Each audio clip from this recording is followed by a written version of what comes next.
মানে প্রথম 2007 সালে আমার একটা ওয়াজ বার হয়েছিল সিডিতে। তোমার হুঁশ নাই, শোনেন আপনার ওয়াজ। এই দিকে 4টে লাইট, হেডলাইট, এই দিকে 4টে, মাঝখানে 4টে, মানে লাইটের আলোতে বুঝলেন আমার তাপ লাগতেছে। আমি ভিডিও ম্যানকে বললাম, কে রে ভাই এত লাইট দিচ্ছেন? তখন এক ভিডিও ম্যান বলতেছে, হুজুর এত লাইট দিয়েও তো আপনাকে আলো করা যাচ্ছে না, আপনি এতই কালো। মানে আমি এতই কালো, লাইট দিয়েও ফর্সা করা যাচ্ছে না।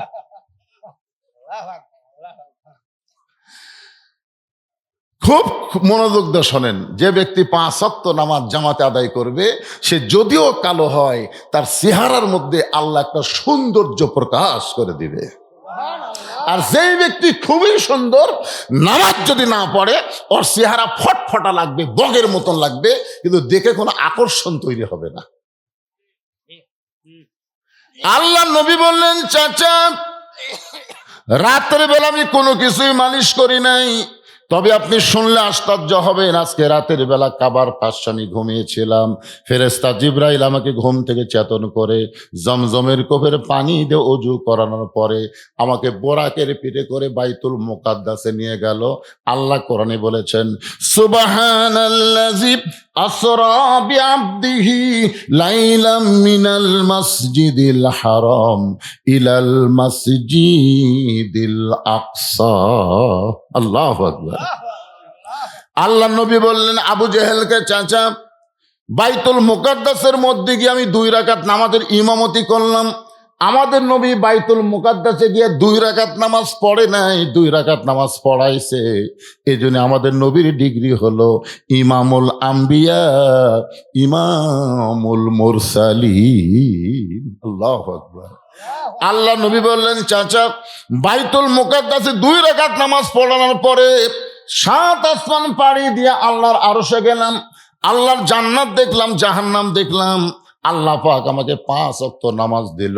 সে 5 ওয়াক্ত নামাজ রাতারাতি ফেরত এসে সকালবেলা ফজর পড়ে আপনার সঙ্গে আমার দেখা হলো। আমার মনে হয় এই কারণেই, আল্লাহর সঙ্গে মেরাজ করার কারণে আমার চেহারাটা আপনাকে অতিরিক্ত সুন্দর লাগতেছে। আপনারা সুবহানাল্লাহ বলেন, আবু জেহেল সুবহানাল্লাহ। এই কথা শোনার পর আবু জেহেল বললেন, পাগল, আগে মনে করতাম তুমি আধা পাগল, কিন্তু আজকে বলতেছি তুমি পুরা পাগল। তুমি যে কইলা বাইতুল মুকাদ্দাসের মধ্যে গিয়ে আমি 2 রাকাত নামাজ পড়াইছি, আমি জীবনে 2 বার বাইতুল মুকাদ্দাসে গেছি, যেখানে যাইতে লাগে 30 দিন, আসতে লাগে 30 দিন। আর তুমি কইলা আজকে রাত্রিবেলায় বাইতুল মুকাদ্দাসে নামাজ পড়াইছো। তুমি পাগল হয়ে গেছো, তুমি পাগল হয়ে গেছো। সেখান থেকে 7 আসমান পাড়ি দিয়ে আল্লাহর আরশে গেলে আল্লাহ তোমাকে 5 ওয়াক্ত নামাজ দিল। অত কথা আমার শোনার দরকার নাই। তুমি যে বাইতুল মুকাদ্দাসে গেছো, এটা কোনো সুস্থ মানুষ বলতে পারে না, তুমি পাগল হয়ে গেছো।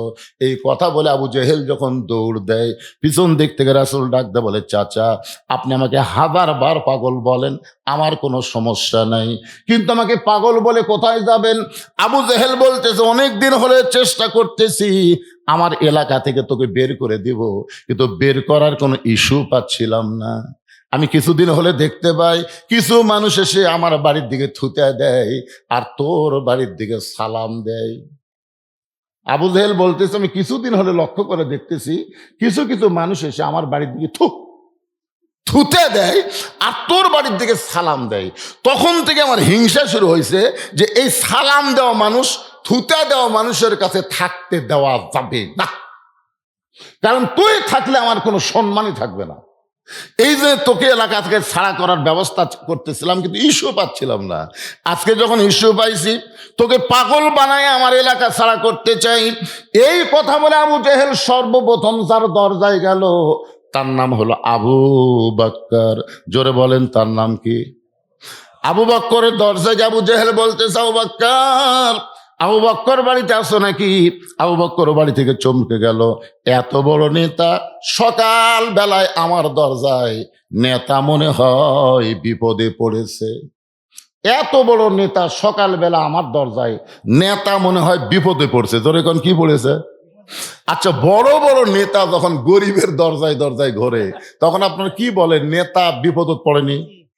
5 বছর পর পর দেখবেন কিছু কিছু নেতা এই বসন্তর কুকিল হয়ে এলাকাতে আসবে ভাই। রাস্তার ফকির দেখে ড্রাইভারকে বলে গাড়ি থামা। ড্রাইভার বলে স্যার কেউ তো নাই। বলে ওই যে আসছি স্যার। স্যার ওরা তো ফকির। আরে পাগল, ভোটের আগে থামা। যেই গাড়ি থামাইছে নেতা গাড়ির থেকে নেমে ফকির সালাম দেয়, সালাম আলাইকুম চাচা, কেমন আছেন চাচা? ফকির খালি চারিদিকে মাথা ঘুরাই বলে বাবা কাক সালাম দিলে? কয় আপনাক দিলাম, কেন ভিক্ষা করে খাই। ভাই ভোটের আগে আপনিও যা হামু তাই। হাই রে নেতা রে। মাঝে মাঝে দেখবেন এরকম কিছু নেতা বিপদে পড়ে আপনাদের কাছে আসবে, গরিবের বন্ধু, সমাজসেবক, জনদরদি করে আপনাদের ভোটটা নিয়ে নেতা আর বদল কাছে থাকবে না, নেতা থাকবে ঢাকায়। মাঝে মধ্যে নেতা বেড়াবার আসবে, সামসের অত্যাচারে একটা ভোটারও নেতার কাছে যাবার পারবি না। জোরে কথা বল না কেন? এরাই হলো আবু জেহেলের লোক। আবু জেহেলের লোক কারা চিনা লাগবে? একটু মনোযোগ দিয়ে শুনবেন। আবু বক্কর বাড়ি থেকে বের হয়ে বলে নেতা এই সকালবেলায় আমার বাড়ির দরজায় আবু বক্কর বলে ডাকতেছেন, খবর কি? বলে তোমার নবী যে পাগল হয়েছে তুমি জানো? যেই বলছে তোমার নবী যে পাগল হয়েছে তুমি জানো, সঙ্গে সঙ্গে আবু বক্কর এভাবে শাহাদত আঙ্গুল তুলে বলতেছে, আবু জেহেল যেই কথা একবার বলেছ ওই কথা যদি আর একবার, আমার হাতের দিকে তাকান, যেই কথা একবার বলেছ এই কথা খালি আর একবার। আবু জেহেল 3 ধাপ পিছনে গেছে। কে সবচাইতে নরম মানুষ? আল্লাহ নবী বলেছেন আমার সাহাবীদের মধ্যে সবচাইতে নরম মানুষ হলো আবু বকর।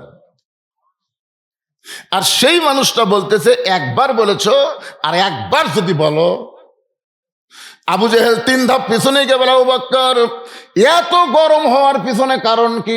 আবু বকর বলে আবু জেহেল আল্লাহ নবীর বিরুদ্ধে কথা শুনে কোনো মুসলমান যদি নরম থাকে সে আর মুসলমান থাকে না, সে মুনাফিক হয়ে যায়। আমরা যারা এখানে বসে আছি আল্লাহ নবীর বিরুদ্ধে কেউ কথা বললে তাকে ছাড়বো? এ কথা কন তাকে ছাড়বো? কিন্তু আমাদের বাংলাদেশে খালি নবীর বিরুদ্ধে না আল্লাহর বিরুদ্ধে কথা বলতেছে। এক বাউল কছে আল্লাহর নাকি আগা মাথা নেই। এভাবে কয়নি রে পাগলা, আরো খারাপ কছে। আমি ভদ্র ভাষায় বলতেছি আল্লাহর আগা মাথা নেই, এটা ভদ্র ভাষায় বলতেছি। ওই শালা যা কছে এটা কোরআনের মাহফিল বলাই যাবে না। এরপরও এখনো জীবিত আছে। বাংলাদেশের সুশীল সমাজ আবুল সরকারের পক্ষ নিছে, এমনকি বিএনপির মহাসচিব পর্যন্ত আবুল সরকারের পক্ষে কথা বলে। চিন্তা করছেন? যেই দলের নেতারা এরকম নাস্তিকের পক্ষে কথা বলে, আর যাই হোক এই দল মুসলমানের দল হতে পারে না। কথা কন না কেন? কথা কন না কেন?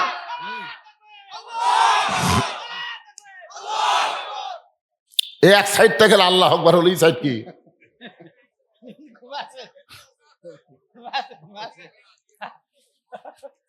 শোনেন, মুসলমানের দল আল্লাহ রাসূলের ব্যাপারে কোনো আমাদের বিভেদ নাই। জোরে কোন কথা ঠিক কথা কন না কেন? কলেমার মধ্যে আমাদের কোনো দলাদলি নাই, আমরা সবাই এক। এ কোরআনের ব্যাপারে আমাদের কোনো দলাদলি নাই, কোনো ছাড় দেওয়া যাবে না। দল আগে না, আমার ইমান আগে। ইমান ঠিক রাখতে হবে, দল পরে। তকবীর সবাইকে দেওয়া লাগবে। তকবীর দিলে আল্লাহ খুশি হয়, শয়তান বেজার হয়। তার যারা তকবীর দিচ্ছেন না শয়তান খুবই খুশি হবে, তো আমার দলের লোকেরা। ঠিক আছে ঠিক আছে ঠিক আছে। তা আপনারা তকবীর কি দিবেন সবাই? জনগণ বুঝুক, বক্তা একলা নাই। বারে প্রথম আসার পরে যা দেখলাম বুঝছেন মাহফিলের সাইজ, আমার কলজাই চলে গেছিল। কি অজবে আর কি। এখন মোটামুটি খুব ভালো লাগতেছে আলহামদুলিল্লাহ। একটু গলা খাঁকারে দেন। লিল্লাহে তাকবীর। আল কোরআনের আলো সংসদে জালো, দুনিয়ার মুসলমান লিল্লাহে তাকবীর। আবু বকর বলতেছে আবু জেহেল আল্লাহ নবীর বিরুদ্ধে কথা শোনার পরে কোনো মুসলমান যদি নরম থাকে সে আর মুসলমান থাকে না, সে মুনাফিক হয়ে যায়। আবু বকর বলে, আবু জেহেল আমার নবীরে পাগল বলার পিছনে তোমার কারণ কি? আবু জেহেল বলতেছে, তাহলে শোনো, তোমার নবী আমারে কইল আজকে রাত্রেবেলায় নাকি কাবার পাশে ঘুমিয়েছিল, ফেরেশতা জিবরাইল নাকি তাকে চেতন করার পরে জমজমের কোপের পানি দিয়ে অজু করায়া একটা বোরাকের পিঠে করে বাইতুল মুকাদ্দাসে নিয়ে গেছে। সেখান থেকে 7 আসমান পাড়ি দিয়ে আল্লাহর আরশে গেল। আল্লাহ নাকি 5 ওয়াক্ত নামাজ দিল। যেই বাইতুল মুকাদ্দাসে যাইতে লাগে 30 দিন আর আসতে লাগে 30 দিন। আর তোমার নবী কইল আজকে রাত্রে বেলায় বাইতুল মুকাদ্দাসে নামাজ পড়ে আবার নাকি মক্কা ফেরত আসলো। এখন বলো তো এই গাঁজাখড়ি গল্প কি বিশ্বাস করা যায়? আবু বকর মুসকে হাসিতে বলে, আবু জেহেল, এই কথা যদি আল্লাহর নবী বলে থাকে তাহলে এক বিন্দু মিথ্যা বলে নাই। কি বিশ্বাস? এই কথা যদি আল্লাহর নবী বলে থাকে তাহলে এক বিন্দু মিথ্যা বলেনি। আবু জেহেল কয়, আমার সকালটাই মাটি রে, কার কাছে কি খবর দিলাম? আমাকে এসে বলতেছে আজ থেকে 3 বছর আগে, হুজুর আপনি কি জানেন সাইদে হুজুরের ফাঁসি হবে? মানে আমার কাছে বলতেছে, মানে আমাকে একটু চেতানোর জন্য, বুঝলেন? আমি খুশি হয়ে বললাম, ভাই এত সুন্দর একটা সুসংবাদ দিলে, চলো চা খাই। ওই চমকে উঠছে, এটা সুসংবাদ হলো? আমি চা স্টলে নিয়ে যা বললাম, ভাই 3 কাপ দুধ চা দাও। বলে মানুষ 2 জন 3 কাপ কেন? আমার 1 কাপ আর 2 কাপ। ওর সামনে 2 কাপ চা দিছে। বলে হুজুর আমার 2 কাপ দিলেন কেন? বলে এত সুন্দর সংবাদ দিলে। ও যখন চা চুমুক মারতেছে আমি তখন ওর কাছে গিয়ে বললাম, সাইদে হুজুরের ফাঁসি হবে এই খবর তুমি আমাকে দিলে, আর আমি তোমাকে খবর দিচ্ছি তোমার মৃত্যু হবে। যেই বলছি তোমার মৃত্যু হবে চমকে উঠছে। চমকে উঠলে কেন ভাই? ফাঁসির তারিখ আছে রে, মরার কোনো তারিখ নাই। সাইদে হুজুরের ফাঁসি হবে তাও একটা তারিখ আছে, তোর যে মৃত্যু হবে তার কোনো তারিখ নাই। ফাঁসির আসামি ফাঁসির দড়ি গলায় নেওয়ার সময় কলেমা তাইবা, কলেমা শাহাদত, তওবা তাসির করা, তারপরে ফাঁসি কার্যকর হবে। আর তুই যে মরবু কলমা কর গ্যারান্টি আছে? তখন কয় না ভাই তা তো নাই। এখন বল কোনটা ভালো? ওই তখন বলতেছে এদিক দিয়ে তো ফাঁসি ভালো। ওই গেলাম আর একটা চা খেয়ে বাড়ি যা। আমি যেই বাইর হয়েছি তখন ওই বলতেছে কার কাছে কি খবর দিলাম রে, কাম হলো না। আমি গেলাম, পাগলা, তোদের কাছে রেডিওর খবর, পেপারের খবর, টিভির খবর, আর আমাদের কাছে আল্লাহর কোরআনের খবর। জোরে কোন কথা ঠিক কি না? যেই খবরের মধ্যে কোনো সন্দেহ নাই সেই খবরের মধ্যে আল্লাহ বলেছেন, ওয়ালা তাকুলু লিমান ইউকতালু ফি সাবিলিল্লাহি আমওয়াতুন বাল আহয়া ওয়ালাকিন লা তাশউরুন।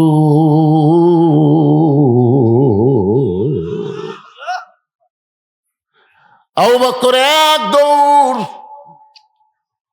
আবু জেহেল তাকায় দেখে আবু বকর মারছে দৌড়। এক দৌড়ে নবীর কাছে এসে দেখে নবী কাবার সঙ্গে হেলান দিয়া 2 চোখ দিয়ে দর দর করে পানি পড়তেছে। নবীর চোখ দিয়ে পানি পড়া দেখে আবু বকর নবীর কপালে একটা চুমা দিলেন, নবীর গালে চুমা দিলেন, মাথার পাগড়ি দিয়া নবীর চোখের পানি মুছে বললেন, ইয়া রাসূলুল্লাহ, এত বড় সুসংবাদ আপনার জন্যে। হুজুর আজকে রাত্রেবেলা আপনি নাকি আল্লাহর আরশে গেছিলেন, আল্লাহ আপনাকে 5 ওয়াক্ত নামাজ দিয়েছে। এত বড় খুশির খবরে আপনি কেন কাঁদতেছেন হুজুর? আপনি কেন কাঁদেন? হুজুর আপনি জানেন এই বছর হলো আপনার সবচাইতে কষ্টের বছর।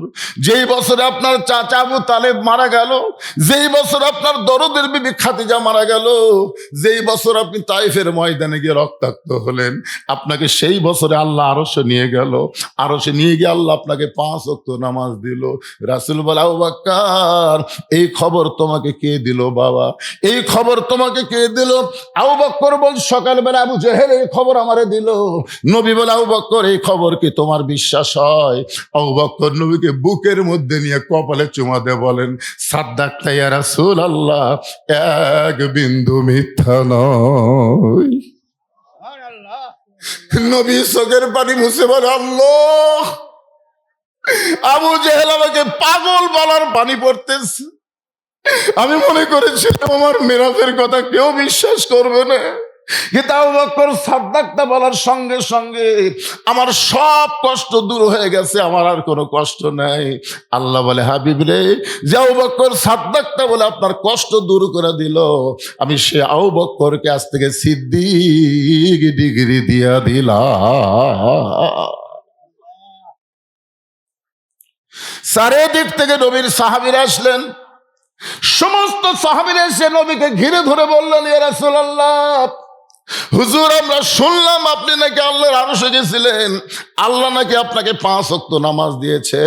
ওগো আল্লাহর নবী, আল্লাহ আরশ থেকে আপনাকে 5 ওয়াক্ত নামাজ দিয়েছে, এই নামাজ সম্পর্কে আমরা জানতে চাই। ইন্না আতাইনাকাল কাউসার ফাসাল্লি লিরাব্বিকা ওয়ানহার ইন্না শানিআকা হুয়াল আবতার। সমস্ত সাহাবীরা নবীকে ঘিরে ধরে বললেন, হুজুর আল্লাহ আপনাকে 5 ওয়াক্ত নামাজ দিয়েছে, এই নামাজ সম্পর্কে আমরা জানতে চাই। আল্লাহ নবী বললেন, তাহলে তোমরা বসো, আমি শুধু নামাজ সম্পর্কে তোমাদের শোনাবো না, এটা শুনলে তোমাদেরকে গ্রহণ করা লাগবে। কারণ নামাজের ওয়াজ শুনলে হবে না, বাস্তবে নামাজকে ধরা লাগবে। ধরে কোন কি করা লাগবে? সমস্ত সাহাবীরা যখন বসে গেছে, আল্লাহ নবী তখন 5 ওয়াক্ত, মনোযোগ দিয়ে শোনেন, আমরা যে 5টা সময় নামাজ পড়ি, যে 5টা সময় আল্লাহ 5 ওয়াক্ত নামাজ আমাদের উপরে ফরজ করেছেন, এই প্রত্যেকটা সময়ের গুরুত্ব আছে না নাই?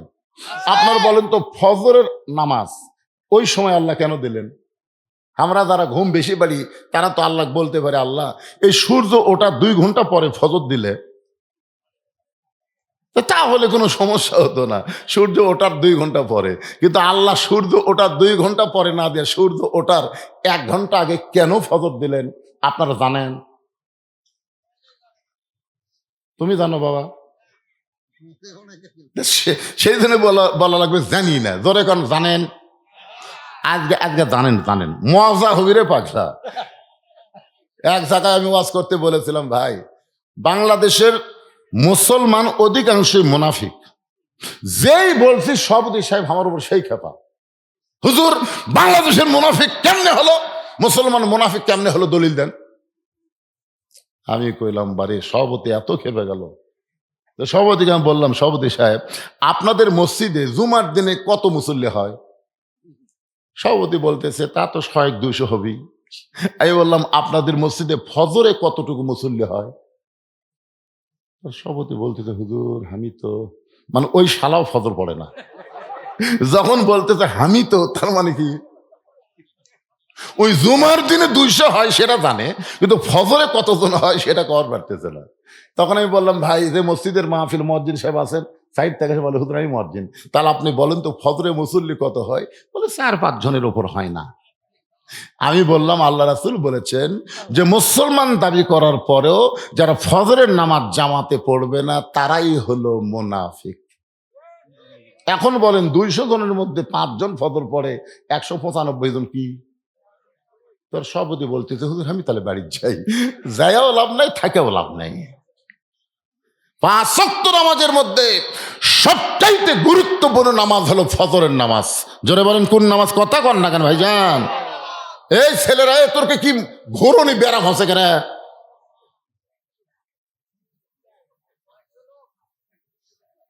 দেখেন কি বড় একটা মোবাইল নিয়ে ঘুরতেছ।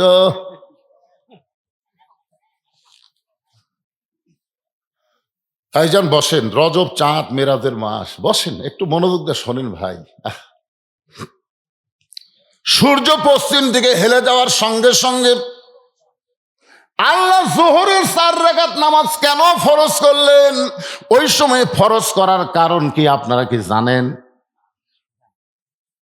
সূর্যের পাওয়ার যখন কমে গেল, নিচে মায়ায় বন্দি থাইকা করলাম কত খেলা,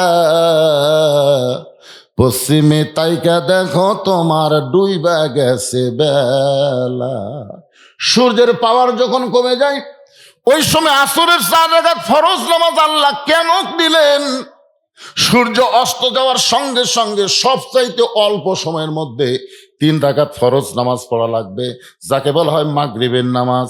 অল্প সময়ের মধ্যে পড়া লাগবে, কেন আল্লাহ তালিম দিলেন? কি জন্যে? আপনি ফজরের আজান দিয়ে 8 ঘন্টা পরে জামাত শুরু হয়, জোহরের আজান দেয় 20 মিনিট পরে জামাত শুরু হয়, আসরের আজান দেয় 15 মিনিট পরে জামাত শুরু হয়, এশার আজান দেয় 8 ঘন্টা, কোনো জায়গায় 20 মিনিট পরে জামাত শুরু হয়। কিন্তু মগরিবের আজান দিয়ে ওই নামাজের মতো যদি 20 মিনিট পরে কেউ আসে জামাত ধরবে, আসিয়া দেখে মসজিদে লোকই নাই।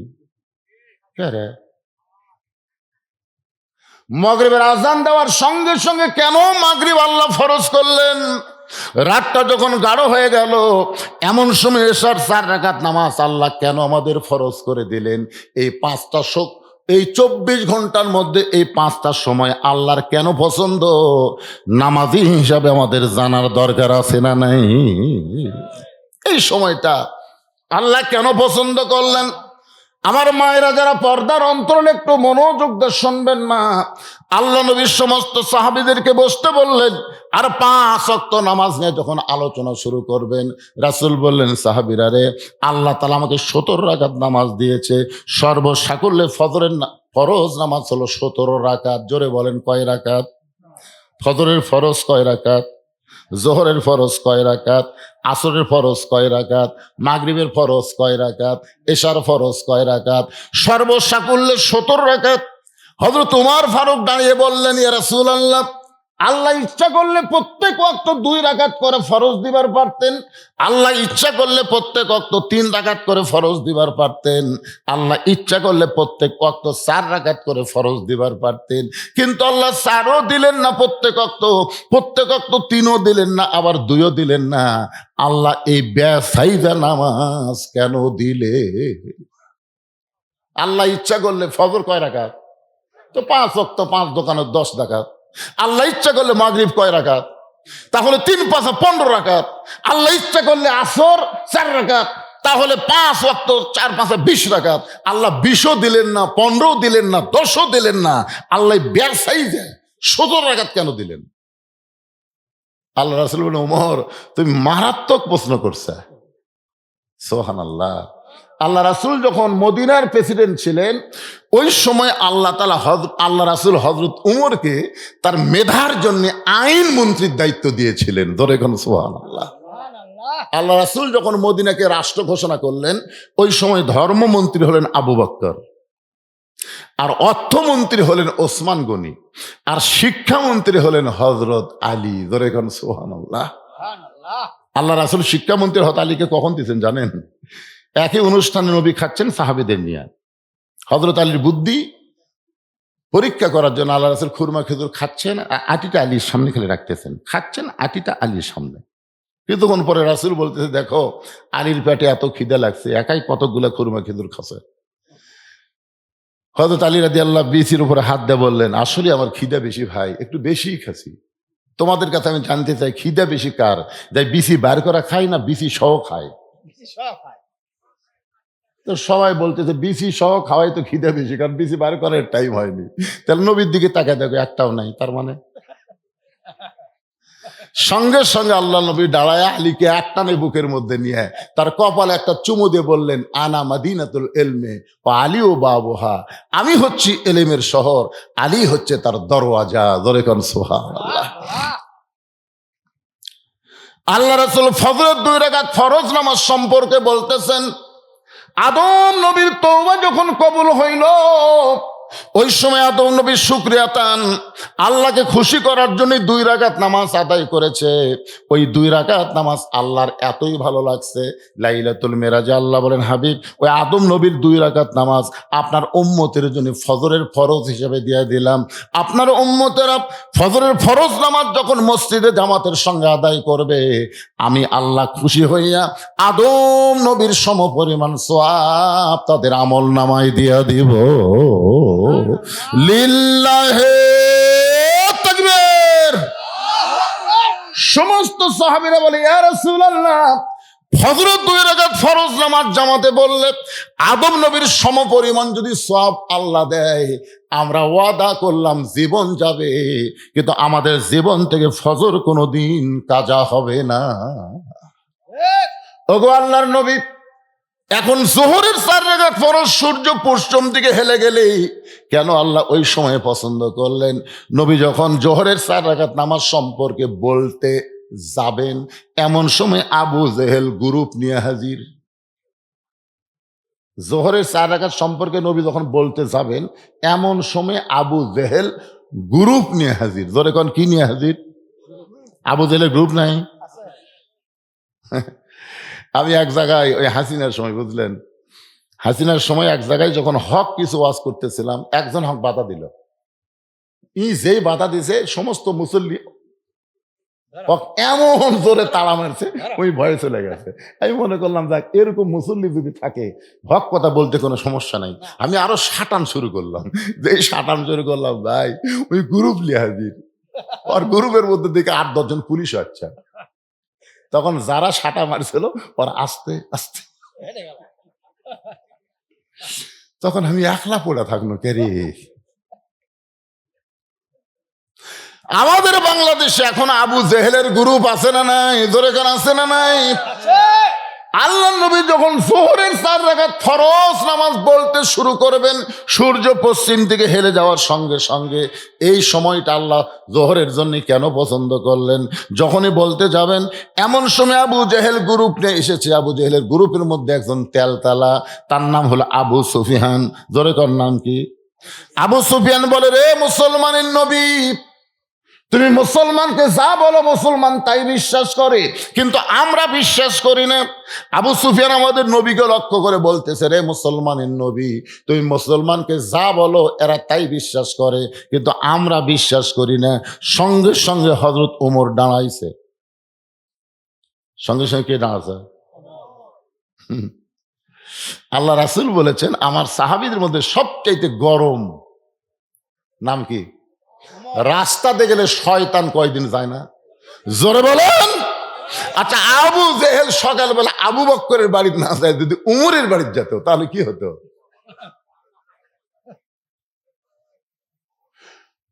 হযরত ওমর দাঁড়িয়ে বলতেছে, রে কাফেরের বাচ্চারা, এই নবী আমাদেরকে নামাজ সম্পর্কে ওয়াজ করতেছে, জোহরের নামাজ শুরু করেছে, এখন নবী বলবে এই সময় তোদেরকে কে আসতে বলছে?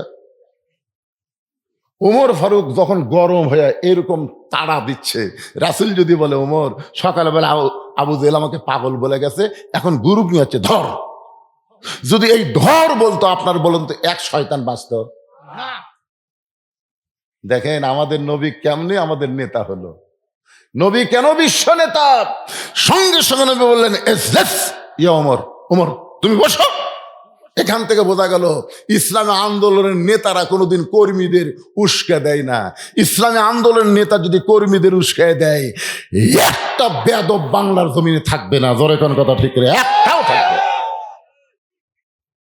কিন্তু উস্কে দেয় না তো, যদি লাগাও তো হাসিনার এই সেলা সোমবার রেখে থাকতো। এই হাসিনা যে 5ই আগস্ট পর আছে, ওর পিছনে ইসলামী আন্দোলনের কর্মীরা আছে না নাই? জোরে কোন আছে না নাই? এখন সব প্রকাশ পাচ্ছে, তলে তলে কারা কাম করছে। আল্লাহ নবী ওমরকে বসাই দিলেন। নবী 2 হাত তুলে বললেন, ও মক্কার সম্ভ্রান্ত ব্যক্তিরা, আমি নামাজ সম্পর্কে কথা বলতেছি, আপনারা আসেন সামনে বসেন, আমার সাহাবীরা পিছনে যাবে। নবী বললেন, তোমরা পিছনে যাও, ওই নেতাদেরকে সামনে বসতে দাও। ইসলামে কত সম্মান, ধরে কোন সুবহানাল্লাহ।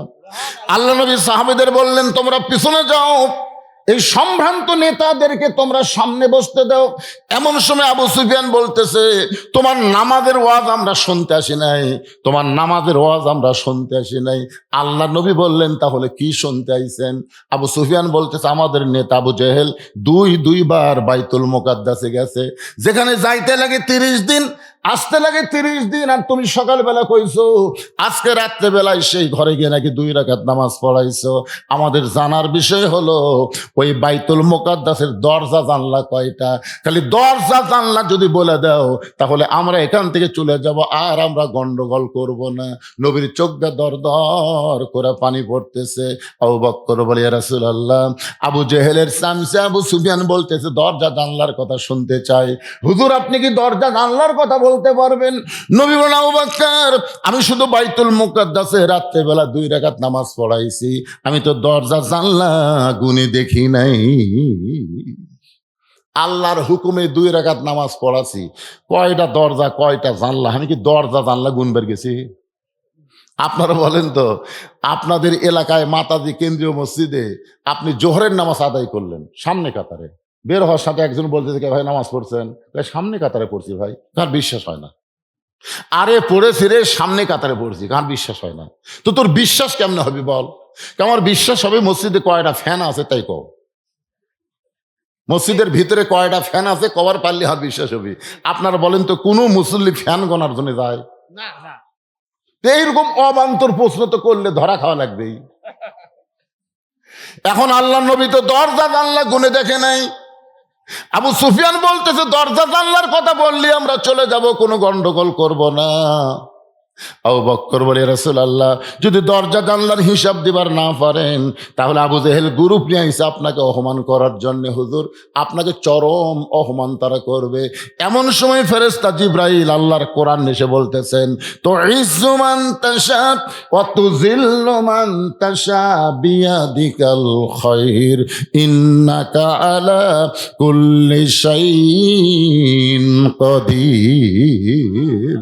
সম্মান দেওয়ার মালিককে, অপমান করার মালিককে, ভালো মন্দর মালিককে, সমস্ত ক্ষমতার মালিককে। আরো জোরে। তাহলে 4 সালে যে গল্প হচ্ছে, কি গল্প?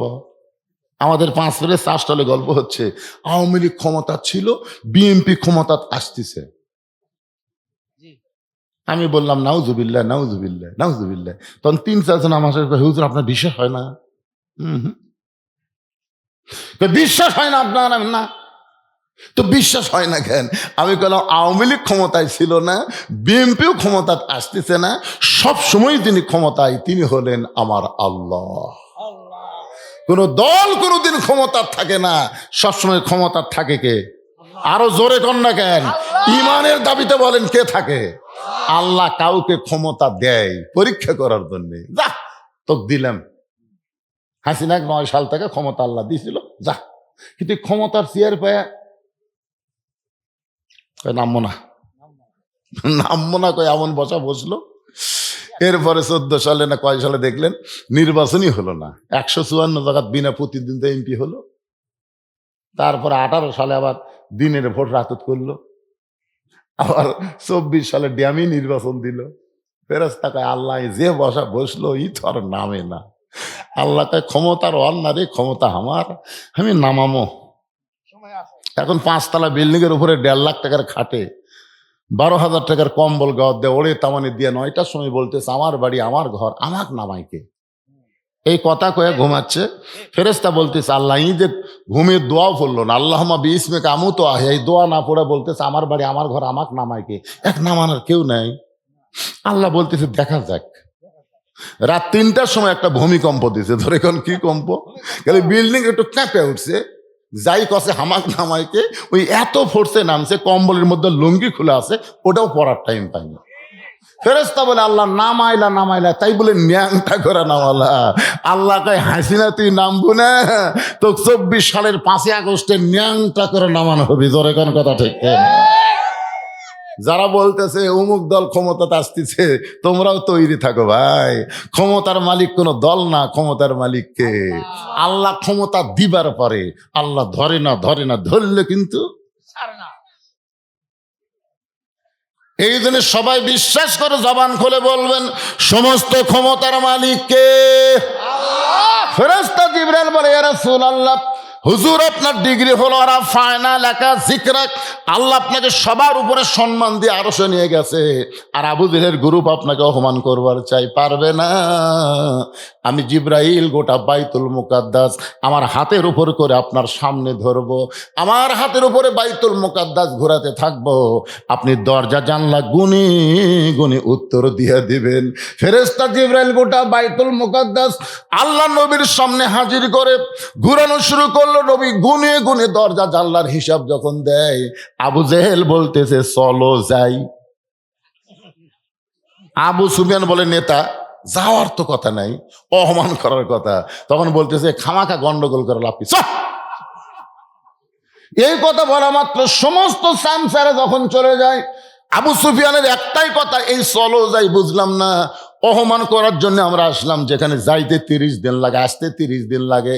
আর দরজা জানলার যে হিসাব দিল, নেতা বলতে চলো যাই, ব্যাপার কি? পিছনে পিছনে যায় আর বলে চলো যাই, মানে কি? আবু জেহেল বলে ঘরের মধ্যে চল।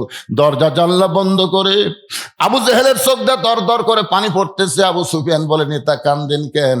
আবু জেহেল বলতেছে, কান্দার কারণ হলো ওই আল্লাহর শপথ করে বলতেছি, আব্দুল্লাহর এতিম পোলা আল্লাহর নবী।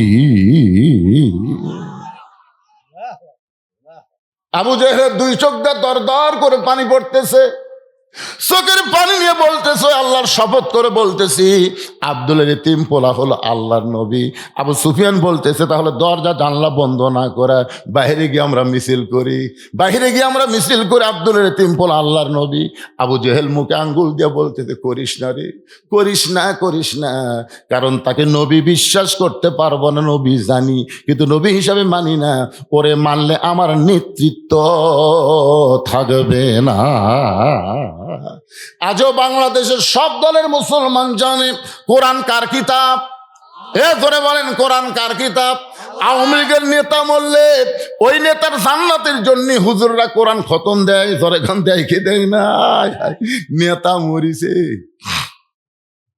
নেতার বেটা মাদ্রাসাত গেছে, 3 মাদ্রাসাত, বড় নেতা তো 3 মাদ্রাসাত। হুজুরের মত আমি কে বলতে, হুজুর আমার বাপ মরছে, আপনার গ্রুপ খেলে আসেন। আর এক মাদ্রাসাত বলতেছে, আপনার গ্রুপ খেলে আসেন। আর এক মাদ্রাসাত, আপনার গ্রুপ খেলে আসেন। কতগুলো হুজুর হসে বুঝলেন, যাই বলে আইরে সেই দিকে যাই রে, বুঝা শোনা নাই রে। এখন যে শালা বাঁচা থাকতে এই কোরআনের একটা হক কথা বলবার দেয়নি, উই মরে গেছে। আর ওরই রুহের মাগফিরাতের জন্য 3 মাদ্রাসার হুজুর 9 খতম কোরআন পড়ছে। 9 খতম কোরআন পড়ে বড় হুজুর 2 হাত ধরে দোয়া করতেছে, আল্লাহ এই মাসুম বাচ্চাদেরকে নিয়ে কবিতরের মতন বেঁকা বেঁকা 3 খতম কোরআন, 9 খতম কোরআন দিছে, আল্লাহ এর যা সব হয় নেতা দেও। ফেরেশতারা বলতেছে, আল্লাহ কি হবে? আল্লাহ বলতেছে, এই হুজুরা জানি না কোরআন কোনো মরা মানুষের কিতাব না রে পাগলা, কোরআন হলো জীবিত মানুষের হেদায়েত। যখন কথা ঠিক কিনা? বাঁচতে যেই বাটা কোরআন মানে না, মরার পরে এই কোরআন দিয়ে তার 1 তিল পরিমাণ উপকার হবে না। কোরআন আল্লাহর কিতাব সবাই বিশ্বাস করে, কিন্তু কোরআন মোতাবেক চলার কথা বললি তোর কলজা চুলকানি হয় কা, চুলকানি হয় কা? হ্যাঁ, কি রাগ করতেছেন?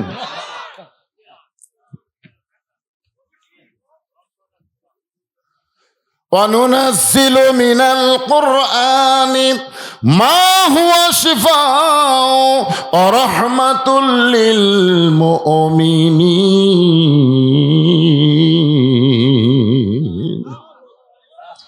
এই ছেলেরা, এই জোহরের 4 রাকাতের কথা এখন শুরু করব। তোমরা কিন্তু নিয়ত করছো ফজর থেকে ধরবা, ফজর কিন্তু শেষ করে দিছি। আজকে 5 ওয়াক্ত নামাজের ওয়াজ হবি, তাতে রাত যদি 12টা বাজে অসুবিধা আছে? এখন আমার মায়েরা চিন্তা করতে, যে হুজুর আমাদের কি ওয়াজ? আমার মায়েরা যদি 5 ওয়াক্ত নামাজ পড়ে, বছরে যদি 6 মাস রোজা রাখে, কিন্তু স্বামীর কথা ঠিক মতো শোনে না, পর্দার মধ্যে থাকে না, মাথার চুল বেঁচা খায়, ওই মেয়েদের একটা ইবাদত আল্লাহর দরবারে কবুল হবে না। আমার মায়েদের ইবাদত কবুল করতে গেলে 1 নম্বর যে জিনিসটা লাগবে তার নাম হলো পর্দা। ধরে বলেন, তার নাম কি? এই কারণে আল্লাহ কোরআনে বললেন, অকরনা ফি বুয়ুতিকুন্না ওয়ালা তাবাররাজনা তাবাররুজাল জাহিলিয়াতিল উলা। আমার মায়েরা শোনেন, এই পর্দার মধ্যেই আপনাদের থাকতে হবে। মা, পর্দার মধ্যে যখন আপনার ঢুকে যাবেন, আল্লাহ তাআলা খাতুনে জান্নাত ফাতেমার সঙ্গে আপনাদেরকে জান্নাত দিয়া দিবে। কারণ ফাতেমা হবে জান্নাতি নারীদের নেত্রী। ফাতেমা যেই সমস্ত মেয়েদেরকে সিগনেচার করবে তারাই জান্নাতি হবে। আর ফাতেমা তাদেরকে সিগনেচার করবে যারা নামাজ যদি কমও পড়ে, রোজাও যদি কম করে, স্বামীর খেদমত যদি একটু একটু কমও করে, কিন্তু পর্দার মধ্যে যদি পুরোপুরি থাকতে পারে, ওই মেয়েটা ফাতেমার সঙ্গে আল্লাহর জান্নাতি হবে। আমার কথা কি খেয়াল করলেন? আপনারা বলেন তো, এখানে অনেক আলেম ওলামা যারা আছেন, ফাতেমার থেকে একটা হাদিস বর্ণিত আছে? হয়নি। ফাতেমা একটা হাদিস, নবীর মেয়ে হয়ে 10টা হাদিস যে বলবে যে আমার বাপ এই করেছে, এ কথাটাও কয়নি। ফাতেমা কিন্তু হজও করেনি। মা আয়েশা কিন্তু হজ করছে, কিন্তু ফাতেমা করেনি। ফাতেমা তো নবীকে বলতে পারতো, বাবা আমার মা আয়েশা হজত যাচ্ছে, আমিও যাবো। এ কথা বলতে পারেনি, কারণ ফাতেমাকে একবার বলা হয়েছিল হজ, কয় না, হজের চাইতে পর্দায় গুরুত্ব, হজের চাইতে পর্দায় গুরুত্ব। কারণ যারা হজ করার যায় বউলিয়া, বিশ্বাস করেন যারা বউলে হজ করার যায়, ওরা হজ করে আইসা আমার এলাকার এক হাজি সাহেব কান ধরে বসে আছে। আমি বললাম কি হবে ভাই? কয় হুজুর আপনি বলে দিবেন বউলে কেউ যেন হজত না যায়। বিশ্বাস করেন বউ খুঁজতে খুঁজতে আমি আল্লাহ খোঁজাই বাদ দিচ্ছি। আল্লাহ আল্লাহ না করে বউ, এ আমার বউ, এ আমার বউ, এ তাওয়াফ করবার যে বউ আমার হাত ধরে আল্লাহর ঘর তাওয়াফ করতে করতে ভিড়ের ছোটা হাত ধরে, আমি আর পিছন দিকে আসছি। সবাইকে না ভাই তাওয়াফ সামনে দিকে তাওয়াফ করছে, বউ পিছন দিকে গেছে, আমি সামনে। আমি আল্লাহর তাওয়াফ বাদ দিয়ে আমার বউয়ের জন্য আমার পিছন আছি হুজুর। ওই শয়তান পাথর মারবার দিয়ে ভিড়ের মধ্যে আর বউ গেল হেরা। কুটি শয়তান পাথর মারো, বউ বউ জিকির করতে দিন। মেয়ে মানুষের জন্য, মেয়ে মানুষের জন্য সহজে হজ ফরজ না, যেইটা মা ফাতিমা প্রমাণ করে দিছে। জোরে খান না সুবহানাল্লাহ। মা আয়েশাকে রাসূল বলেছে আমি তোমার দায়িত্ব নেব না। তখন আব্দুর রহমান বলে, ইয়া রাসূলুল্লাহ, যদি আপনি দায়িত্ব না নেন, আমি যদি আমার বোন আয়েশার দায়িত্ব নেই তাহলে কি হবে না? রাসূল বললেন মুহররম ব্যক্তি দায়িত্ব নিলে হবে, কিন্তু মসজিদে আয়েশা যেখানে আছে, হাজী সাহেব দেখছে মসজিদে আয়েশা, ওখানে মা আয়েশার মাসিক ব্যারাম শুরু হলো। কি ব্যারাম? মেয়েদের একটা ব্যারাম আছে না নাই? হজরত যাচ্ছে কিন্তু ওই জায়গার যে মাসিক ব্যারাম শুরু। আয়েশা হাওদার মধ্যে থেকে বলতেছে, আব্দুর রহমান ভাই আমার তো কাম সারা। বলে কি হয়েছে? কই ওই ব্যারাম শুরু হচ্ছে। ওই ব্যারাম শুরু হলে নামাজ পড়া যাবে না, রোজা করা যাবে না, কোরআন শরীফ ধরা যাবে না, কিচ্ছু করা যাবে না, তাওয়াফ করা যাবে না। তখন আব্দুর রহমান বলে কয়দিন লাগবে রে? কয় আমার তো 5-7 দিন লাগেই। এই জন্যই নবী তোর দায়িত্ব লাইনি, এখন আমার তো পড়া দিবার তা আমারও গেল। হাসতেছেন ভাই, হাসতেছেন। আমার মায়েরা শোনেন, হযরত আলী এক সময় বলেছিলেন, ফাতেমা রে আমি তোমাকে নিয়ে হজে যাওয়ার চাই। ফাতেমা বললেন, স্বামী গো আপনিও গরিব আমিও গরিব, আমার হজের দরকার নাই। এক সময় শুয়ে থেকে হযরত আলী ফাতেমার কপাল, আল্লাহর ঘর তাওয়াফ করতে গিয়ে তোমার মন চায় না? ও ফাতেমা তুমি কি আল্লাহর ঘর তাওয়াফ করবা না? ফাতেমা বলে, স্বামী গো আমি পর্দার মধ্যে থাকার কারণে ওই আল্লাহর শপথ করে বলতেছি 5 ওয়াক্ত নামাজ যখন আমি দাঁড়াই, আল্লাহর কাবা ঘর আমাকে তাওয়াফ করে। লিল্লাহে তাকবীর। হযরত আলী নবীর কাছে গিয়ে বললেন, এ রাসূলুল্লাহ আপনার মেয়ে এমন কথা বলতেছে। আল্লাহ নবী বললেন, আলী রে এই মুহূর্তে ফাতেমার জন্য আল্লাহ আমাকে খবর দিল, সাইয়্যিদাতুন নিসাই আহলেল জান্নাহ, ফাতেমা হচ্ছে জান্নাতি নারীদের নেত্রী। আমার মায়েরা সময় পাইলে আবার আপনাদের কাছে আসতেছি। এখন জোহরের 4 রাকাত ফরজ নামাজ। রাসূল বলেন, সাহাবীরা শোনো, আমাদের জাতির পিতা হযরত ইব্রাহিম চড়কের উপরে বসে আছেন। এমন সময় বাবা আজর রশি ধরে টানতেছে, নিচে নমরুদের চুলার আগুন দাউ দাউ করে জ্বলতেছে। ফেরেশতা জিবরাইল বলে, ওগো আল্লাহর নবী আপনার বাবা রশি টান দিল, আপনি পড়ে গেলি আগুনে পড়ে যাবেন। ফেরেশতা জিবরাইলের কথা শুনে জাতির পিতা ইব্রাহিম মুচকি মুচকি হাসতেছে। বলে, আপনি মুচকি মুচকি হাসার কারণ কি? ইব্রাহিম বললেন, জিবরাইল শোনো, নমরুদ আগুনের চুলা জ্বলাবার পারে, কিন্তু পোড়ানোর ক্ষমতা নমরুদের হাতে নাই, আমার আল্লাহর হাতে। আমি সে আল্লাহর দিকে তাকায় বলতেছি, হাসবি আল্লাহু নিমাল ওয়াকিল অনিমাল মাওলা অনিমান নাসির। চলকের টান পড়লো, ইব্রাহিম নবী আগুনের চুলার মধ্যে পড়লো। আগুনের চুলাকে আল্লাহ বললেন, কুলনা ইয়া নারু কুনি বারদাও ওয়া সালামান আলা ইব্রাহিম। আগুনের চুলা যখন শান্তির বাগান পায়, আমাদের জাতির পিতা হযরত ইব্রাহিম এক নিয়তে 4 রাকাত নামাজ পড়ে ওই 4 রাকাত নামাজ আর এতই ভালো লাগছে, আল্লাহ বলে হাবিব আজকে লাইলাতুল মেরাজে ওই ইব্রাহিম নবীর 4 রাকাত নামাজ আপনাকে দিয়ে দিলাম। আপনার জামাতের সঙ্গে আদায় করলে ইব্রাহিম নবীর সম পরিমাণ যদি সওয়াব পাওয়া যায়, আমাদের জীবন চলে যাবে জীবিত অবস্থায় ইচ্ছা করে কোনোদিন জোহরের নামাজ আমরা বাদ দিবার পারবো? ভাইজান, লাইলাতুল মেরাজ 5 ওয়াক্ত নামাজের কথা বিরক্ত লাগতেছে আপনাদের? নামাজের কথা শুনে বিরক্ত লাগে? ফাতেমার শুনতে তো ভালোই লাগে। ওটা বসে করেন কেন? এই যে উঠলো কেন রে? আরে পাশে কয়েকটা ছেলেরা খালি ঘোরও নিবে আরাম রে বা। নামাজ না পড়ো, না পড়ো, না পড়লে কি হবে? ইমাম মালিক রহমতুল্লাহ বলেছেন, তোমাদের এলাকার কোনো বেনামাজি লোক যদি মারা যায় তোমরা কি করবা? তো ছাত্ররা বলতে, হুজুর আপনি বলেন, আপনি আলেম মানুষ, আপনি বলেন। তো ইমাম মালিক বললেন, তোমাদের রাস্তার যদি কোনো কুত্তে মরে তোমরা কি করবা? তখন ছাত্ররা বলল, হুজুর কুটি বেনামাজি আর কুটি কুত্তে। ইমাম মালিক বলতেছে, আমি জানার জন্য বলতেছি, কি করবি কর? রাস্তার কুত্তে বলে, কুত্তে যদি আমরা রাখা দিয়ে অলসতা করে কুত্তে পৌঁছে দুর্গন্ধ হবি, ওই রাস্তা দিয়ে আর যাওয়াই যাবি না। তো রাস্তা চলাচলের জন্য কুত্তাকে আমরা মাটির তলে পুঁতে ফেলবো। তো মাটির তলে পুঁতে ফেলবি, গোসল করে দিবি কুত্তে? তো কয় না। কুত্তা কাপড়ের কাপড় পরে দিবি? কয় না। কুত্তাকে খাটনিট করে তুলবি? কয় না। পাও দড়ি লেগে টানে লিয়ে যায় পুঁতে থমো। ইমাম মালিক বললেন, একজন বেনামাজি মরলে এর চাইতে বেশি করা যাবে না, আর পাওয়ার দড়ি লেগে টানে লিয়ে যায় পুঁতে থোয়া লাগবে। একজন বেনামাজিও যা, একজন একটা কুত্তাও তাই। এই মালিক যখন এই ওয়াজ করছে, সাথে সাথে 4-5টা কুত্তে দৌড়াচ্ছে। আচ্ছা, ঘেউ ঘেউ ঘেউ ঘেউ করে শুরু করছে। ইমাম মালিক কই কে রে? কুত্তা ঘেউ ঘেউ করে গে। এমন সময় আল্লাহর কোরআন বলতেছেন, সুম্মা রাদাদনাহু আসফালা সাফিলিন। ওগো ইমাম মালিক, বেনামাজিকে কুত্তার সাথে তুলনা করবেন না। কুত্তারাও বেনামাজির চাইতে ভালো, এরা কুকুরের শুকুরের চাইতেও জঘন্য।